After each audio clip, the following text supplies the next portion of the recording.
जय जय सिया राम। जेहि विधि नाथ होई हित मोरा, कीजिए सुबेरु दास मैं तोरा। जेहि विधि प्रभु प्रसन्न मन होई, करुणा सागर कीजिए सोई।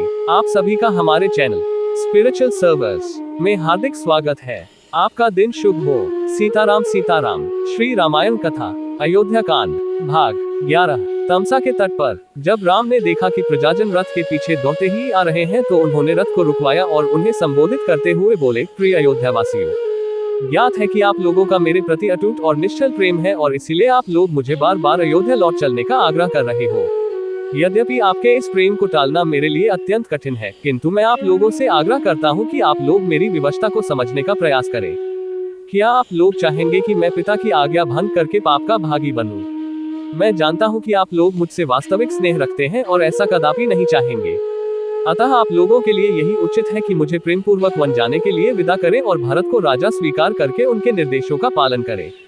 और भी अनेकों प्रकार से नगरवासियों को समझा बुझाकर राम ने सुमंत से पुनः रथ को आगे बढ़ाने का अनुरोध किया। कुछ क्षणों के लिए राम के कथन का प्रभाव प्रजाजनों पर पड़ा, किंतु रथ के चलते ही वे फिर से रोते बिलखते रथ के पीछे चलने लगे। वे राम लक्ष्मण के प्रेम की डोर में इतना अधिक बंधे थे कि चाहकर भी राम के द्वारा दिए गए उपदेशों और निर्देशों को क्रियान्वित नहीं कर पा रहे थे और विवश होकर बरबस रथ के पीछे चले जा रहे थे। उनकी बुद्धि उन्हें रोक रही थी, किंतु हृदय उन्हें बलात् रथ के साथ घसीटे लिए जा रहा था। उनकी भावनाओं के आगे उनका विवेक कुछ भी काम नहीं कर पा रहा था। अपनी बातों का उन पर कुछ भी प्रभाव न पड़ते देखकर राम ने सुमंत से रथ को और तेज चलाने की आज्ञा दी और रथ की गति तेज हो गई। किंतु भावाभिभूत प्रजाजनों की भीड़ फिर भी रथ के पीछे दौड़ी ही जा रही थी।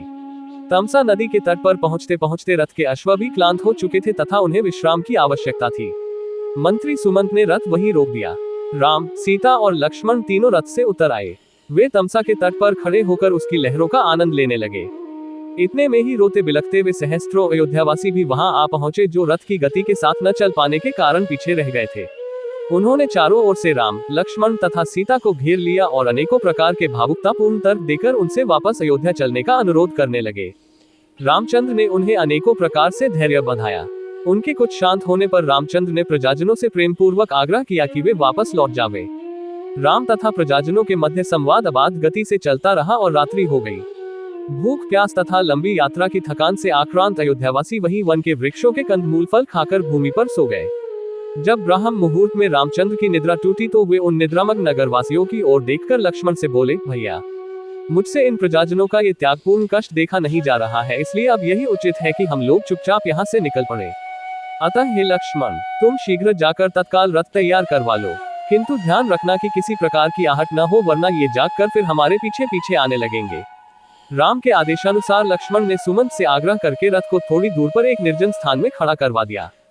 पूर्ववासियों को आभास तक नहीं मिला कि कब वे रथ में सवार होकर तपोवन की ओर निकल गए। पूर्ववासियों की निद्रा भंग होने पर वे सब उन्हें ढूंढने लगे और रथ की लीक के पीछे पीछे बहुत दूर तक गए। आगे जाकर मार्ग कंकरीला पथरीला हो गया था, इसलिए रथ के लीक के चिन्ह दिखाई देना बंद हो गया। अनेकों प्रयत्न करने पर भी जब वे रथ के मार्ग का अनुसरण न कर सके तो निराश होकर वे विलाप करते हुए लौट पड़े। जय जय सिया राम। आगे की कथा भाग 12 कल आपको पुनः मिलेगी। आप सभी का दिन शुभ हो। हमारे चैनल पर बने रहने के लिए लाइक, फॉलो और सब्सक्राइब करें। जय जय सिया राम।